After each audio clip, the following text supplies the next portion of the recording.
নমস্কার বন্ধুরা। তো আজকে আমি বানাচ্ছি পটলের চপ।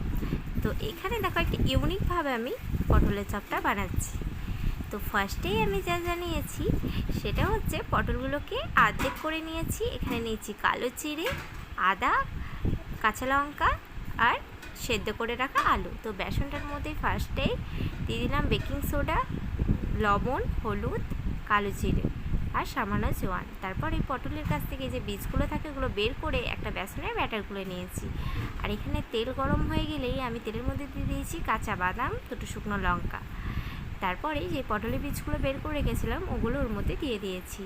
তারপরে গ্রেট করে রাখা আদা ওটাও ওর মধ্যে আমি দিয়ে দিলাম। তারপর দিয়ে দিলাম পরিমাণ মতো হলুদ, জিরে গুঁড়ো, তারপর সেদ্ধ করে রাখা আলুগুলো ম্যাশ করে ওর মধ্যে আমি দিয়ে দিলাম। স্বাদ মতো লবণ দিয়ে দিলাম। তারপর ভেজে রাখা বাদামগুলো ওর মধ্যে অ্যাড করে দিলাম, কাঁচা লঙ্কা। ওটাকে ভালো করে নেড়ে চেড়ে সামান্য গরম মশলা দিয়ে দিলাম। তো গরম মশলা দিয়ে ভালো করে নেড়ে চেড়ে ওই পটলগুলো যেগুলো কেটে রেখেছিলাম ওগুলো আমি সামান্য করে একটু আলুগুলো দিয়ে দিলাম। এরকম করে পুরভরার মতো আলুগুলোকে দিয়ে দিতে হবে।